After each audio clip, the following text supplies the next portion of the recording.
At this time, it is my pleasure to invite to the podium Provost and Senior Vice President for Academic Affairs, Dr. James Zhang, and our commencement speaker and class of 1993 alumnus, Sonia Syngal. Yes, please. Would you like to go get the,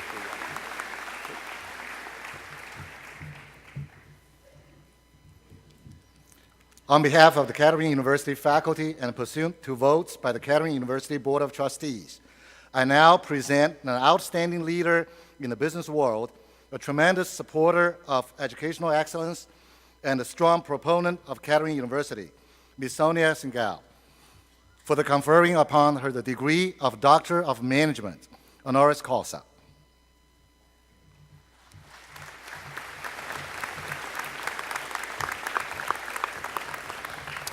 Sonia Syngal, you graduated from Kettering University in 1993 with a Bachelor of Science degree in Mechanical Engineering, after which you attended Stanford University, from where you received a master's degree in 1995.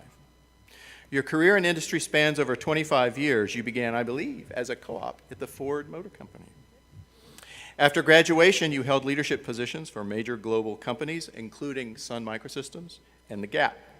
At Old Navy, as global president and CEO, you lead a business across all geographies and channels with a team of 56,000 employees. In your 13 years with The Gap, you have held leadership roles across Gap, Banana Republic, Old Navy, Athleta, and Intermix, including leading the company's global supply chain and product-to-market model, and before that, as managing director of Europe. You are a design-driven, innovative leader who has delivered growth and unlocked revenue potential across multiple functions and industries.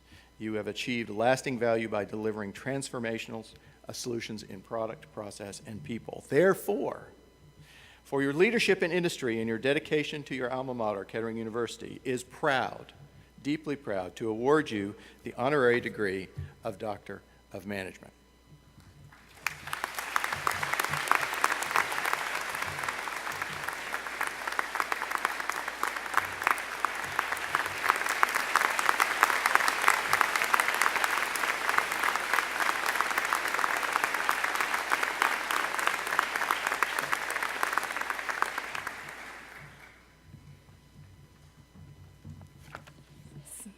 So I'm torn whether to find Laurent and offer him a job or to give this speech.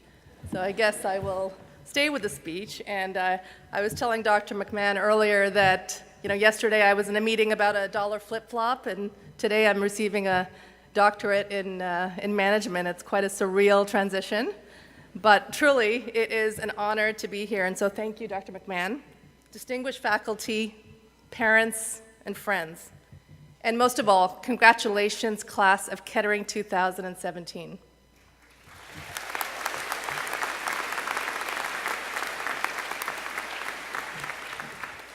For me, it's a true honor and a humbling experience to be here today.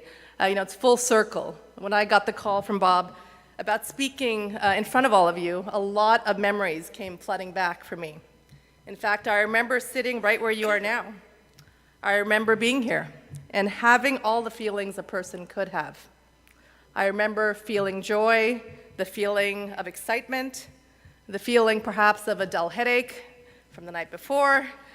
And, I remember more than anything the feeling of pride, coupled with this anticipation of the unknown, right? I don't remember who the commencement speaker was, though.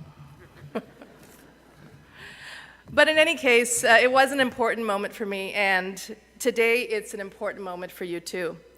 You are here because you are unique, and as I reflect back on the last 30 years, I'm here to really share with you how unique you are. You're Kettering grads. You aren't like other grads, and I know this because I was one of you. In fact, my Kettering experience was what laid the foundation for the rest of my career journey. Yeah, I know what you're thinking. How could a mechanical engineering degree from Kettering possibly be the foundation for the CEO of Old Navy? Someone who sits in meetings about signing the next comedian for ads or develops the $29 best jean in America. You know why? Because above all, from this university, you're taught how to hard work. As Kettering students from day one, you've been working incredibly hard to get to this moment, sacrificing time with friends, sacrificing your weekends, your spring breaks, to put your learning into practice on the job.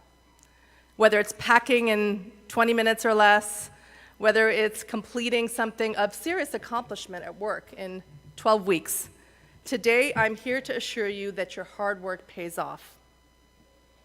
You'll set flight today with an advantage that most graduates won't have: real work experience, real world problem solving, and hands-on experience, all rolled into a work ethic that will serve you for the rest of your life. You know, one of my early co-op jobs was working at Ford on the assembly line. During the midnight shift, now that was hard work. You know, picture this: I'm 19 years old, standing on the factory floor in the wee hours of the morning with my stopwatch and my clipboard and, you know, click, jot it down, click, jot it down. The 50-year-old assembly workers looking at me like, what is she doing, trying to tell me how to do my job? Nothing was harder than that.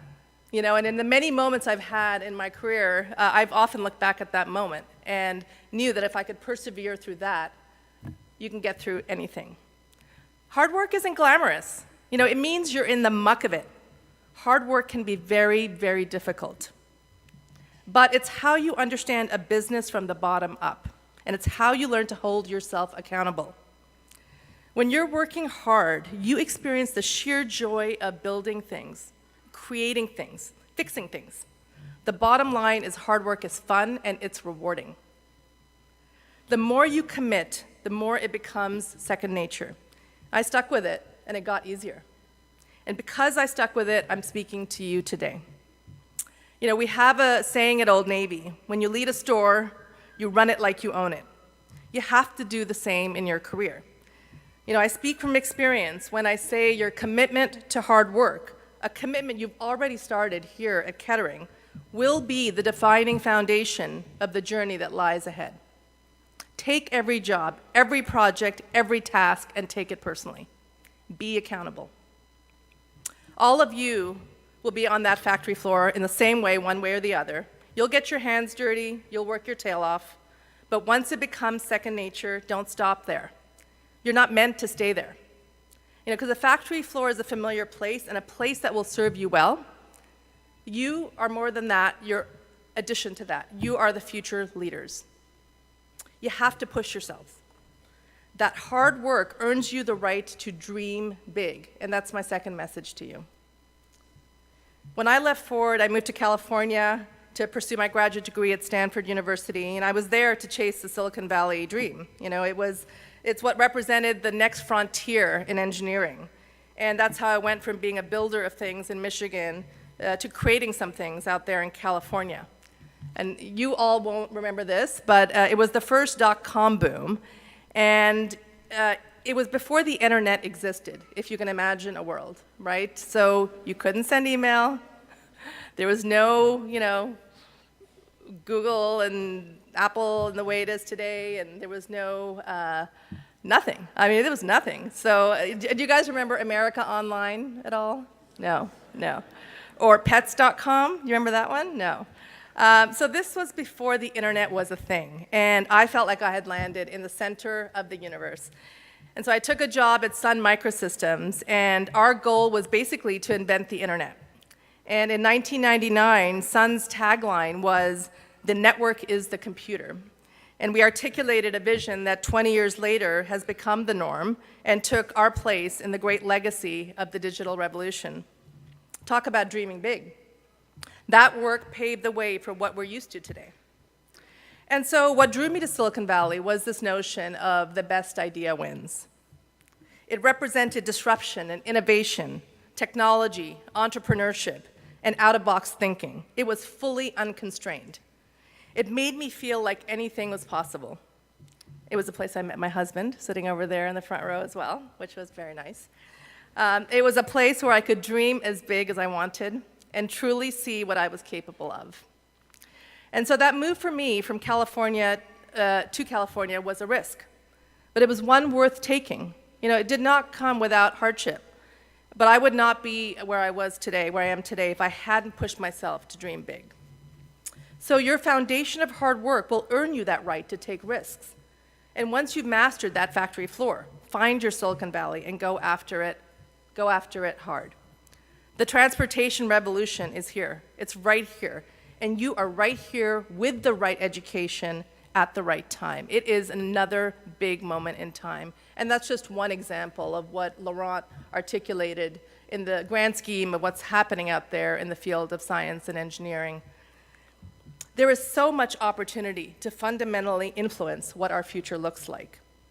And this will be you. You will be the ones to create the next invention, the next innovation, the next cure. We can't imagine today what you will do tomorrow. It's up to you to take that leap. So I'm going to give you one last sneak preview of what's to come. You already know you're going to work hard and you're going to dream big. You're going to build things, you're going to imagine things, you're going to create things, and you're going to breathe life into things. And then one day, like me, many years from now, you're going to wake up and you're going to say, I can do more. And you'll be right, because there is more to do. For those of us that have reached professional goals, we have a unique responsibility to help in big ways. We've got a responsibility to look beyond the numbers. And believe me, I love the numbers. I really do. My team will tell you that. But we have a responsibility to cultivate the humanity in business. We have a responsibility to do more. So, at its core, my current business, clothing, is a very intimate thing. It's all about individual people. Choosing what you wear, how you wear it, whether it's a tailored suit or a $29 pair of jeans, is one of the most intimate forms of personal expression. And my daughter, who's also college level, sitting in the front row, can attest to the fact that I'm now obsessed with looking at how people express themselves through their clothing. Mom, she says, stop looking at everyone's jeans. Make eye contact. Yeah. And she's right. You have to make eye contact.